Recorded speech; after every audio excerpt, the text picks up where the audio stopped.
When installing our landscape plantings, the customer often asks, what are we going to do with the edge? And we, often say that we're going to edge the bed, meaning as a verb that you cut the sod along the edge of the bed to make sure that the grass isn't growing into the mulch or the mulch is escaping into the grass. But there are other types of edging, for the front of a bed as well.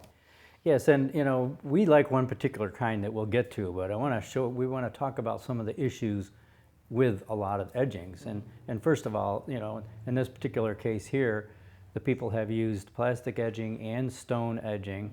And you can see the problems with the plastic edging is it heaves out of the ground in our climate, and then it gets hit by a lawnmower, or you're using weed eater trim around it.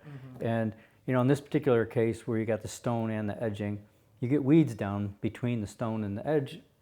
Or if you just use plain stone, you get all the weeds growing in, and it's not a particularly a good edge. Sure. In the next photo here, we have that same plastic edging, which you can see is heaving and moving along the edge of a driveway, which is kind of redundant.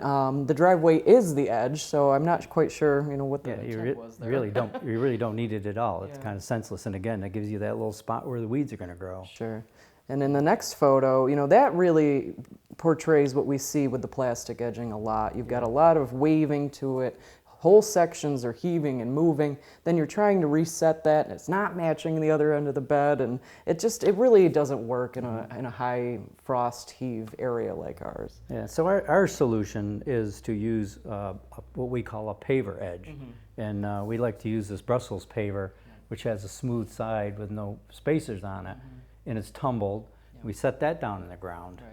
And these are heavy, these have got some weight to them, so these are very less likely to, heave and move. And even if they do heave, if they heave in one little spot, you can put that little spot down without having to treat the whole thing again. Right.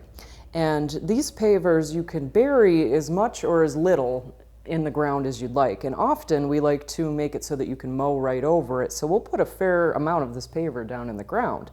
But if you do want them to stick up out, and you'd have to weed whack against that periodically when you mow, but you don't want to go probably any less than half, but you could have that stick up, a little or a lot. Yeah, and of course the further you put it in the ground, the better it's going to hold and better it's going to support it all. And it makes a nice crisp edge, and these come in a lot of different colors, and there's other pavers that we could use if you like a different texture, but they can coordinate with the foundation of your home or other landscaping that you have. And very rich looking, and you can see here how you can make some really nice curves with it, and look sharp.